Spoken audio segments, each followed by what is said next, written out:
Hey guys, it's Damien again from Marketing Food Online. And as always, I hope you're having a great day. So, FDA labeling guide. What exactly is that, and why is that important to you? And what is it about the FDA food labeling that is so challenging to understand and follow? So, I want to go through this resource. I'm super excited to bring this to you, and I'm actually going to put the link for the FDA website that I'm going to specifically show you. This is a labeling guide, and I'm going to walk you through it, just a little bit through it. I don't want to get too deep into it because it is quite extensive. But I want to explain what it is. I want to also explain how it works and how this information is crucial, very vital for your understanding of how to label your food product. And as you guys know, I'm always looking out for you guys to try to bring you resources to help you along the way in order to develop your food business or your food product. And if you are looking to label your food product correctly and follow the guidelines set up by the FDA, then this video is going to be an enormous resource for you. Okay. So I went ahead to Google. If you wanted to type this in, FDA food labeling guide, okay, type that into Google, and this page will pop up with these search results.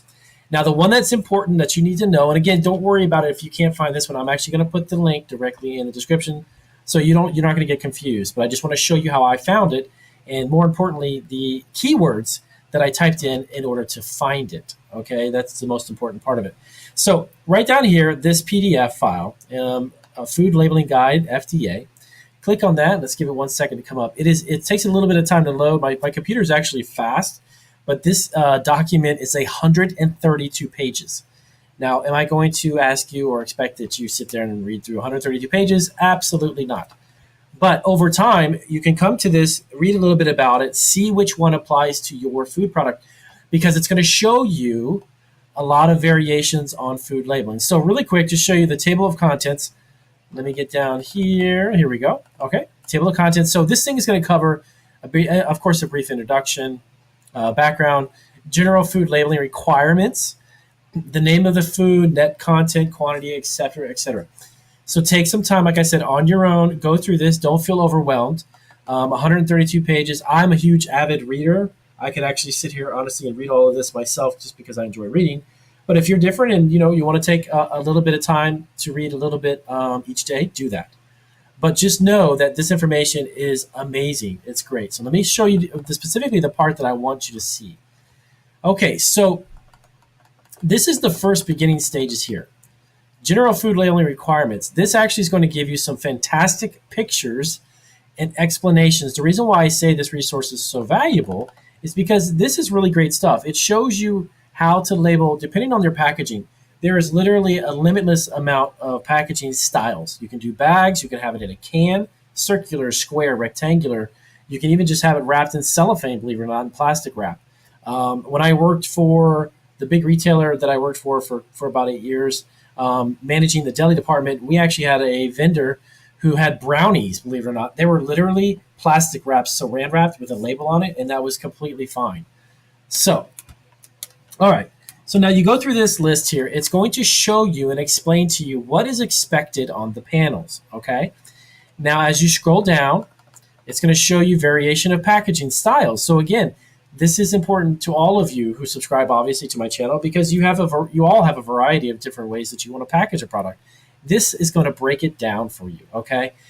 Just understand, don't be afraid of the FDA in regards to maybe not knowing how to label a product. Don't be apprehensive about creating a food product because you just don't know what is supposed to be on there, and I don't want to violate the law. Understand this, the FDA simply creates a guide of what they would expect on a package. There's not some FBI agent or something, or some FDA agent that's going to come banging on your door when you don't properly label something. Now, with that being said, you want to just make sure you just go through here and you understand the guidelines so you can properly inform your consumer. It's really about, guys, not being afraid of not knowing what is needed. What it's really about is the FDA just wants everybody to be safe. They want consumers to know what is in your package, what's on it, what's in it, how is it made, and all that good stuff. What I mean by that is that you just want to make sure you cover your allergen statements, your nutritional labeling, the ingredient list, all of that stuff. just to inform the customer. That's really what it's about. So don't be afraid of it.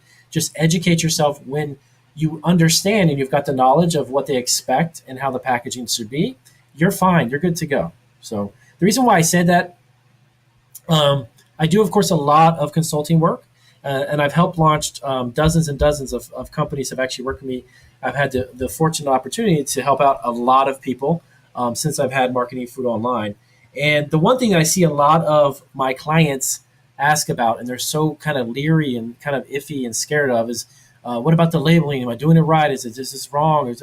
It's not a question of doing it right or wrong. It's simply making sure your label has all of the information the consumer needs to make a decision in an intelligent way. Okay, ingredients, allergens, explain to them what it is, express it on the label. That's it. Okay, so now as you go through here, and again, I'm not going to go through the 132 pages, but as you scroll down, it gives a wonderful examples. It shows you about packaging size, about net weight, what's expected on the label.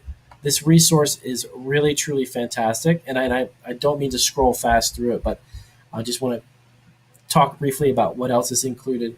So as you go through here, things like what ingredient listing is necessary for chemical preservatives, okay?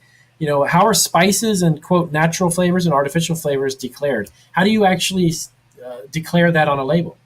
If you're using an artificial preservative, or maybe it's a natural ingredients, whatever it is, go through here. It literally goes question by question of literally everything you could potentially ask. Then if you had someone from the FDA sitting next to you and you want to ask them questions, these are all the questions that you could potentially ask them. So great resource. And as I always try to do, I want my video to be short and sweet, to the point. Take a look at this. Use it as a reference guide. If you're in the process of developing a food product and you're kind of not sure, you're on the fence about, maybe I want to add this ingredient, but do I have to state that on there, or do I have to add it? If I put a preservative, I'm not really big on preservatives myself, but if you do use a preservative, how do you label it? So this is a resource that is worth its weight in gold. Take some time, look at it. I thought I'd bring it to you because I thought it would be useful. I found it to be extremely helpful in understanding when it comes to labeling. So with that being said, I'll wrap it up. Check the link below. This is, by the way, it's not an affiliate link or anything like that. The FDA link is just to the government website. I don't get $1 if you click on the link. So just click on the link and take a look at the information on this fantastic guide. And then let me know what you think down below. If you take a look at this and get back another week or so, give me a comment. Let me know if it was really helpful, which, of course, that's the whole objective of what I bring you guys is resources. So with that being said, I'll wrap it up. And again, if you know any friends or family who could benefit, I appreciate everyone who's shared my videos with friends, or if you have a family member who's wanting to start a food business, check out the FDA guide. This guide is great. And I'll see you guys on the next video. Take care.